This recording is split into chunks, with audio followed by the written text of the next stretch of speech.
दोस्तों, रमजान के चांद के हवाले से एक छोटा सा अपडेट हम आपके लिए लेकर आए हैं। प्यारे दोस्तों, सऊदी अरब में तो आज रमजान का चांद नजर आ गया, जो आज नजर आना ही था। आज वहां पहली तरावीह है, पहली सहरी है, और कल 1 मार्च को पहला रोजा सऊदी अरब में रखा जाएगा। सारी अरब कंट्रीज में पहला रोजा कल होगा, लेकिन हमारे भारत, हमारे इंडिया में पहला रोजा 2 मार्च यानी संडे के दिन रखा जाएगा। और कल यानी 1 मार्च को भारत में चांद नजर आएगा, क्योंकि हमारे देश के अंदर आज चांद नजर नहीं आया है। चांद देखने की कोशिश की गई, लेकिन चांद नजर नहीं आया। इसके बाद मुस्लिम इदारों की तरफ से एक फरमान जारी करके इस बात को क्लियर कर दिया गया है कि चांद नजर नहीं आया है।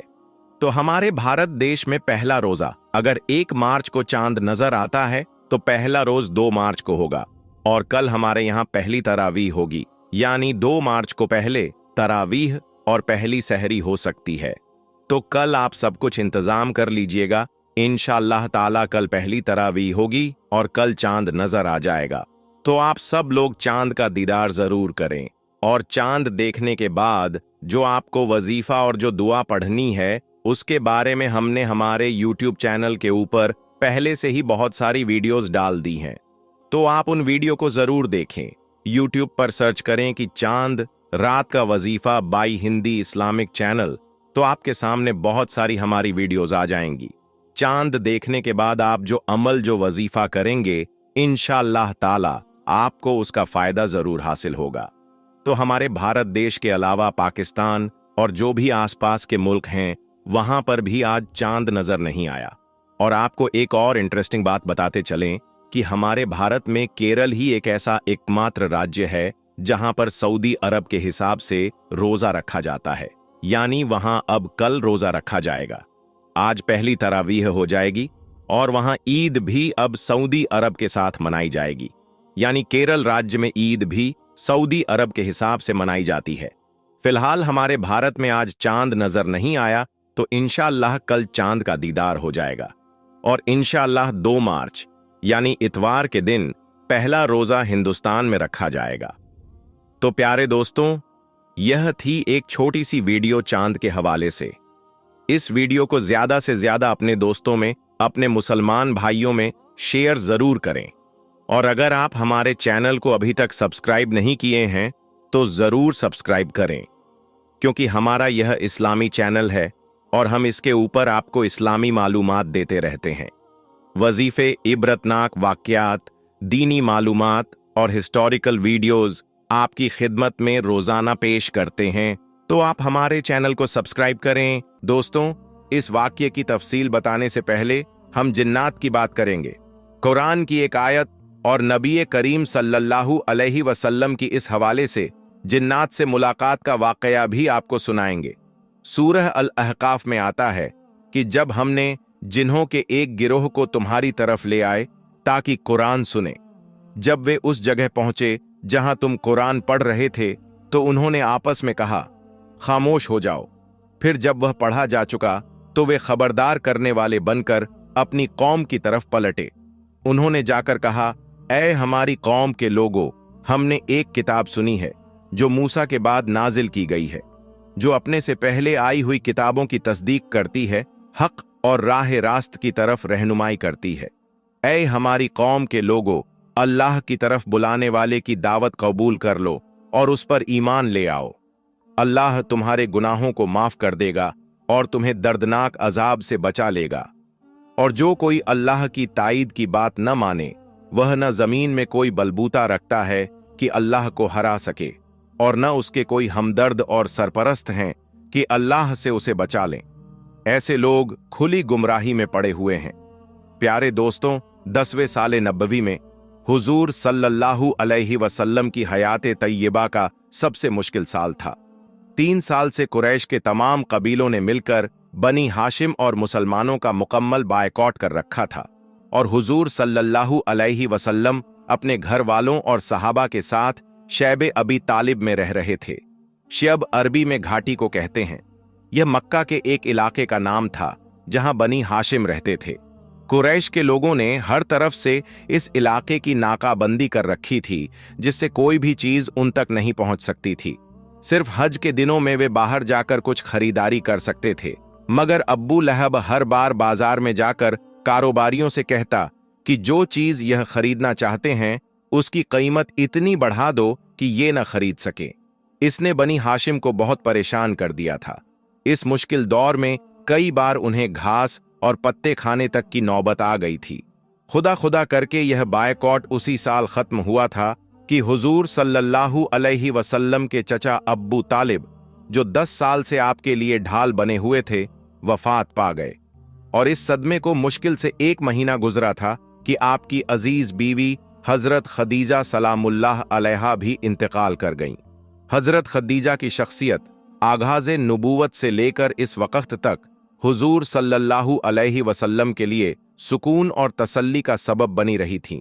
इन लगातार दुखों और तकलीफों की वजह से हुजूर सल्लल्लाहु अलैहि वसल्लम इस साल को आमुल हज़्न यानी गम का साल कहा करते थे। दोस्तों, हजरत खदीजा और हजरत अब्बू तालिब की वफात के बाद मक्का के काफिर नबी करीम सल्लल्लाहु अलैहि वसल्लम के मुकाबले में और ज्यादा जुर्रतमंद हो गए। पहले से ज्यादा तंग करने लगे, यहां तक कि आपका घर से बाहर निकलना भी मुश्किल हो गया। इसी दौर का यह वाकया है कि एक दिन कुरैश के एक बदमाश ने आपके सिर पर मिट्टी डाल दी। आखिरकार आप इस इरादे से ताइफ तशरीफ ले गए कि बनी सकीफ को इस्लाम की तरफ दावत दें, और अगर वे इस्लाम कबूल न करें तो कम से कम इस बात पर तैयार हो जाएं कि वे आपको अपने यहां सुकून से बैठकर काम करने का मौका दे दें। हुजूर सल्लल्लाहु अलैहि वसल्लम के पास उस समय कोई सवारी भी नहीं थी। मक्का से ताइफ तक का पूरा सफर आपने पैदल तय किया। कुछ रिवायतों के मुताबिक आप अकेले ही गए थे, जबकि कुछ में आता है कि आपके साथ सिर्फ हजरत ज़ैद बिन हारिस थे। वहां पहुंचकर कुछ दिन हुजूर सल्लल्लाहु अलैहि वसल्लम ने कयाम किया और सकीफ के सरदारों और सम्मानित लोगों में से एक एक के पास जाकर बात की। मगर उन्होंने न सिर्फ यह कि आपकी कोई बात न मानी, बल्कि आपको साफ साफ नोटिस दे दिया कि उनके शहर से निकल जाएं, क्योंकि उन्हें अंदेशा हो गया था कि आपकी तबलीग उनके नौजवानों को बिगाड़ न दे। मजबूरन आपको ताइफ छोड़ना पड़ा। जब आप वहां से निकलने लगे तो सकीफ के सरदारों ने अपने यहाँ के आवारा लड़कों को आपके पीछे लगा दिया। वे रास्ते के दोनों तरफ दूर तक आप पर आवाजें कसते, गालियां देते और पत्थर मारते चले गए। नौजुबिल्लाह, यहां तक कि आप सल्लल्लाहु अलैहि वसल्लम जख्मों से चूर हो गए और आपकी जूतियां खून से भर गईं। इस हालत में आप ताइफ के बाहर एक बाग की दीवार के साए में बैठ गए और अपने रब से अर्ज किया, खुदावंदा, मैं तेरी ही बारगाह में अपनी बेबसी और लाचारी और लोगों की निगाह में अपनी बेकदरी की शिकायत करता हूं।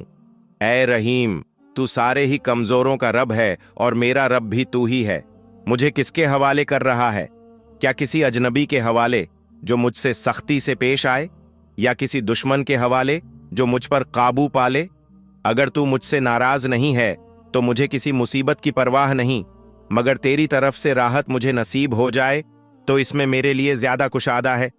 मैं पनाह मांगता हूं तेरी जात के उस नूर की जो अंधेरे को रोशनी में बदल देता है और दुनिया व आखिरत के तमाम मामलों को दुरुस्त करता है। मुझे इससे बचा ले कि तेरा गजब मुझ पर नाजिल हो या मैं तेरे अजाब का मुस्तहिक हो जाऊं। तेरी रजा पर राजी हूं, यहां तक कि तू मुझसे राजी हो जाए। कोई ताकत और कव्वत तेरे बिना नहीं। दोस्तों, दिल शिकस्ता और गमगीन होकर जब आप कर्नल मुनाजिर के करीब आए तो महसूस हुआ कि आसमान पर एक बादल सा छाया हुआ है। नजर उठाकर देखा तो हजरत जिब्रील अलैहिस्सलाम सामने थे। उन्होंने पुकार कर कहा, आपकी कौम ने जो कुछ आपको जवाब दिया है, अल्लाह ने उसे सुन लिया है। अब पहाड़ों के संभालने वाले फरिश्ते को अल्लाह ने भेजा है। आप जो हुक्म देना चाहें उसे दे सकते हैं। फिर पहाड़ों के फरिश्ते ने आपको सलाम करके अर्ज किया, अगर आप फरमाएं तो दोनों तरफ के पहाड़ इन लोगों पर पलट दूं? आप सल्लल्लाहु अलैहि वसल्लम ने जवाब दिया, नहीं, बल्कि मैं उम्मीद रखता हूं कि अल्लाह इनकी नस्ल से ऐसे लोग पैदा करेगा जो अल्लाह वहदहु ला शरीक की बंदगी करेंगे। दोस्तों, इसके बाद आप सल्लल्लाहु अलैहि वसल्लम कुछ दिन नखला के मकाम पर जाकर ठहर गए। परेशान थे कि अब कैसे मक्का वापस जाऊं। ताइफ में जो कुछ गुजरा उसकी खबरें वहां पहुंच चुकी होंगी। इसके बाद तो काफिर पहले से भी ज्यादा दिलेर हो जाएंगे। इन्हीं दिनों में एक दिन आप नमाज में कुरान की तिलावत फरमा रहे थे कि जिन्हों का एक गिरोह उधर से गुजरा। उन्होंने कुरान सुना, ईमान लाए और वापस जाकर अपनी कौम में इस्लाम की तबलीग शुरू कर दी। और अल्लाह ताला ने अपने नबी को यह खुशखबरी सुनाई कि इंसान भले ही आपकी दावत से भाग रहे हों, मगर बहुत से जिन्न इसके गिरफ्त में आ चुके हैं और इसे अपनी कौम में फैला रहे हैं। दोस्तों, इससे हम इनकार नहीं कर सकते, क्योंकि कुरान, हदीस और आप सल्लल्लाहु अलैहि वसल्लम के इस वाकये से साफ है कि जिन्नात होते हैं और उनका वजूद हकीकत है। और इससे यह भी साबित होता है कि मुसलमान जिन्नात भी मौजूद हैं। तो दोस्तों, अब उस वीडियो की बात करते हैं जो आजकल वायरल हो रही है और जो वीडियो क्लिप हम आपको दिखाएंगे। दोस्तों, मक्का मुअज्जमा के खानाए काबा से आई इस वीडियो को देखकर हर कोई हैरान है। वीडियो में नमाज पढ़ते हुए कुछ ऐसा रिकॉर्ड हुआ जिसने न सिर्फ सबको हैरत में डाल दिया, बल्कि आगे जो हुआ वह पूरी वीडियो में आप खुद देख सकते हैं। दोस्तों, खमानाए काबा में नमाज के दौरान कुरान की तिलावत हो रही थी। तभी अचानक एक ऐसा शख्स देखा गया जो औरों से थोड़ा अलग था। नमाज में सब कयाम की हालत में थे, जबकि वह रुकू की हालत में गया और फिर सजदा करने लगा। जब कुरान की तिलावत आगे बढ़ी तो लोगों को एक अजीब चीखने की आवाज सुनाई देने लगी, और यह आवाज उसी शख्स की थी। वह ऊंची आवाज में रो रहा था, चिल्ला रहा था। लोग सोचने पर मजबूर थे कि अचानक इस शख्स के अंदर ऐसी कौन सी चीज आ गई। क्या यह जिन्नात में से है या फिर कोई और चीज है जो कुरान की तिलावत सुनते ही जोर जोर से चीखने और रोने लगी, सजदे में गिर पड़ा। और फिर जो हैरान करने वाला मंजर सामने आया वह आप इस पूरी वीडियो में देख सकते हैं। तो दोस्तों, आप इस बारे में क्या कहते हैं? क्या यह इंसानी हरकत है? क्या कुरान सुनते हुए किसी का दिल भर आया और वह रोने लगा, या फिर यह शख्स इंसान नहीं बल्कि जिन्नात में से था? बहुत से लोगों का यह मानना है कि यह जिन्नात में से था। आप इस बारे में क्या कहेंगे? कमेंट करके अपनी राय जरूर दीजिएगा।